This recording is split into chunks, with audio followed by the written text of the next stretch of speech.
Hi guys, welcome to our daily encounter. In Isaiah 30, we find the Lord rebuking the people for going down to Egypt to get help.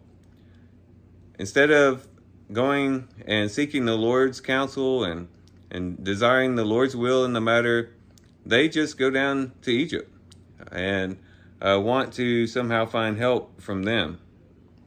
And the Lord rebukes them for that. It starts in verse 1.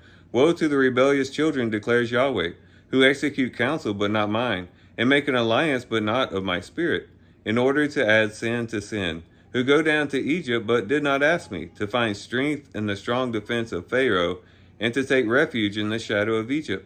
Therefore the strong defense of Pharaoh will be your shame, and the refuge in the shadow of Egypt your dishonor. And so they again went down to Egypt and didn't even ask the Lord whether that was something that they should do.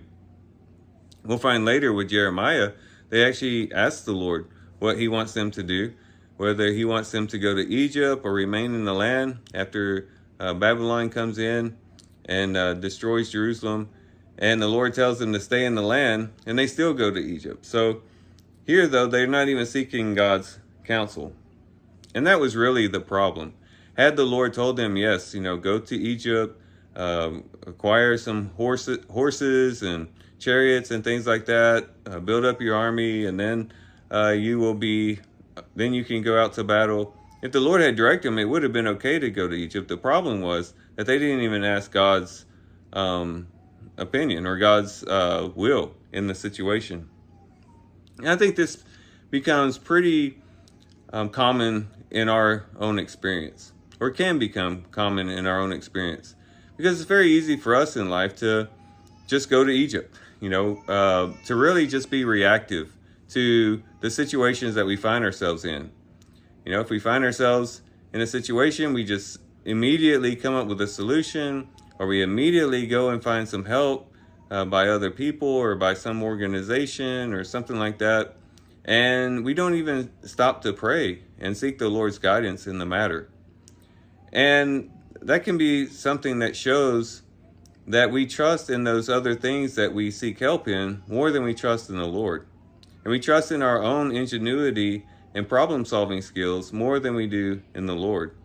And it might very well be that if we sought the Lord, if we prayed to the Lord and we sought His will and His guidance, that He would send us to these other places where we might receive help. And that would be fine. But having the attitude that we immediately just solve the problem ourselves might show a little bit too much confidence in ourselves, or too much confidence in those that we are accustomed to seeking help from. This takes out to remind us that we always need to seek the Lord's guidance. The obvious solution, the obvious answer may not be the best solution in that particular situation. It might be that the Lord has something better for us, a better solution that we don't know about. And therefore, it's always important for us to seek the Lord. If we seek the Lord first, if nothing else, it shows that we ultimately place our trust in Him. It shows that we're ultimately relying upon Him to solve our problems and to help us navigate through this life. And so let's be encouraged in Isaiah 30 to not do what God's people did here, where they just reacted to the situation without seeking God's counsel. Let's be people who always seek the Lord, who prayerfully engage in all situations, prayerfully make decisions concerning our lives, and go to Him in prayer and seek His counsel. This will please the Lord. This is what He wants. He wants us to trust Him. He wants us to place faith in Him. And by doing so, we can demonstrate those very things. So here's some things we can reflect on and think about as we do a reading today. With that, guys, I do thank you for watching the video today. Hope you guys have a great day. Love you guys. God bless.